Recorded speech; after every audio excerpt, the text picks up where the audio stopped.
Hey everyone, so today I've got something new we're going to dive into, and that is these guys I'm wearing. Brand new pair of sunglasses from Revo that launched and sold out almost immediately after launch, but I didn't get enough time to play with them, so I wasn't going to shoot the gun on the review. But let's jump in and take a look at what these are, why you might want them, or why.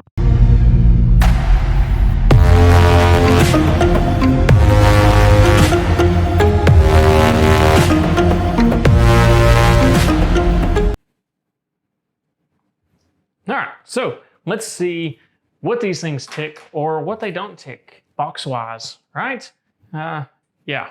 So the short version is these are new Bluetooth sunglasses. You can put clear lenses in these easily. In fact, if you wanted to use these and get more utility out of them, and I'm surprised Revo actually didn't do this, was put one of their photochromic lenses in here so it has a little bit more wearability indoors, outdoors, and play with that. But as far as what you actually care about, the lens technology is still Revo lens technology, so you're getting great lenses there. On that part, it's going to blow away most all the other Bluetooth entrants, period. Yeah, great lenses, great lens technology. You already know that about Revo. I hope, if not, check out some of the other review videos and see what you think about that side of it. As far as the actual fit and feel on these, so it's based kind of loosely off the Finley G, if you're familiar with that model. So it's this nice long rectangle shape. This is a little bit more uplifting than the other one, a little bit more unisex feel to it, a little less masculine overall, but still nice and clean and wearable. Pretty good fit on the bridge on this one, at least for me, because we've got some nice splay to it here, and I've got a nose that splays out all over my face. So it works good in that regard. Really easy on and off with these, and still a pretty good looking pair. This one in particular is the blue horn stripe, which you can really only see when we get it up here on the camera. Once it's actually on and it's sunlight, then it's a little blue, but I mean, to be fair, this is navy blue too, so not a whole lot there. Overall, good clean look. The fit and feel on these really blows away any of the other Bluetooth sunglasses I've touched. Bose has some. There's other various manufacturers out there at this point, all sorts of them, all versions of it, various different names and whatever. This does not use bone induction technology, actually. They use sound drivers down in here, and kind of what we used to see from Bose back in the day. All the sound comes out right here, which, especially if you're used to earbuds or maybe the bone induction sunglasses that have been around for a while, it's a very different sound, feel, and approach. Personally, I'm not a huge fan of it.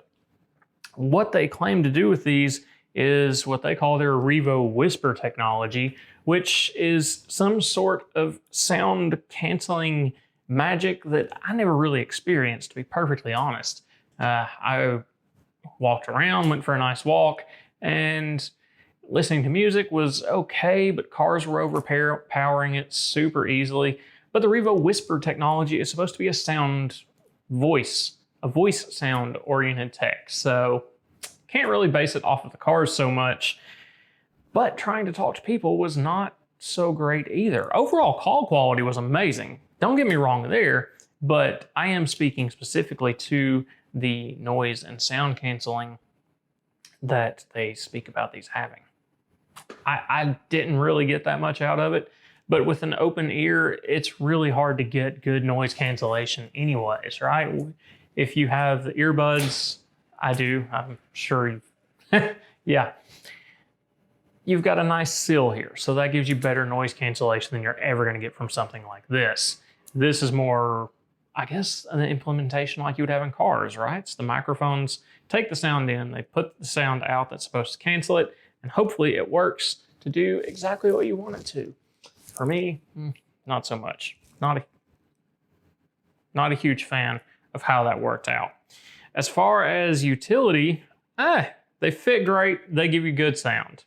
You can answer calls, all that stuff. It is a swipe back for volume up. That one tricked me up for a while. Swipe forward is volume down. Tap here is pause. Yeah, this might be the one that doesn't make it to one take. I'm going to die now. Excuse me. Yeah. It's so bad it choked me up. Now, as you can see, I incidentally took the tempo off and did not exactly mean to that quickly. So tap there, pause, play. Typical Bluetooth controls, you've got your button down here that turns on and hopefully does not connect to my phone because I stopped the video earlier that way, unintentionally. And push, tap, and hold, connect your Bluetooth. Super easy. I'm not gonna get into that end of it. And one thing I was not a huge fan of in particular is the charging. Now, I get it. You want something nice to make a quick, easy connection, so they have used a magnetic little USB cable here. Personally, I hate any proprietary charging peripherals. Recently just switched to iPhone, so now I've got lightning port, everything. That alone was enough of a struggle that I don't want to deal with more cords, in particular one that I can't just go buy. It's easy to leave cords. We already have too many to carry as it is.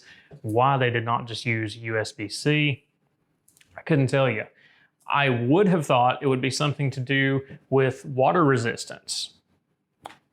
Well, I thought wrong, or at least I can't find any proof of it if I am wrong. There was nothing in the case, in the manual, on the website. They couldn't tell me. There's nothing about an IPX water dust resistance rating for these. So if you want to take them out in the rain, do so at your own risk. I did not try it. Didn't really want to find that one out the hard way. Now on the charging port, it is one good thing here because you've got this little tab here underneath. Both temples are very easily removable right from there. Now on the dust resistance I mentioned before, there is a little bit of a gasket right here, but it's not really it's kind of a soft rubbery, but not much. So I'm gonna stick to these are not super water resistant by any means. But you've got your little contacts in there that send power across and the contacts across, and that's how you get your little play button up here. And on the other side, I don't think I explored.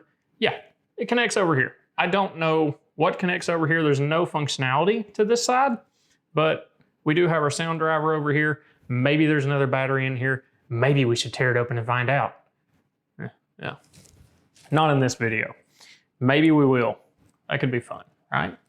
One thing they did add on these is for those of you that like the little cables to hold them down here, I hate them, but yeah, it's already got the holes pre-done there, so it connects nice and easily. Super simple stuff there. The great thing with these that I haven't seen with a lot of the other ones, and I actually commented on this when I first got to touch them, is these are fully adjustable and very user-friendly adjustable too. All the way back to about here, and then you're just flopped from there. So be careful on that back edge. Japanese construction, which makes sense. Very nicely made, good technology overall. I just wasn't super impressed with the noise canceling. Overall call quality was great. Battery life on these is supposedly quoted at, and I did not torture test them. I'm sorry, tech is not my main thing. But battery life in the manual was quoted at 8 hours for calls, 11 hours listening to music, which is pretty impressive. That blows away any of the earbuds out there today. Of course, their battery is like this big. It's not a lot of space for batteries, right? 4 to 6 hours out of those, 8 to 11 hours out of those. So there is some advantage here. What I could definitely see is if you're into cycling, running, things like that, where the earbuds are just constantly falling out. There's a lot of advantage to doing it this way. And of course, in those situations, you want the open air, right? You need noise from your environment if you're blocking that out with the earbuds. Now, to be fair, most of those have ambient control these days. You can switch to ambient and still have some level of open outside noise.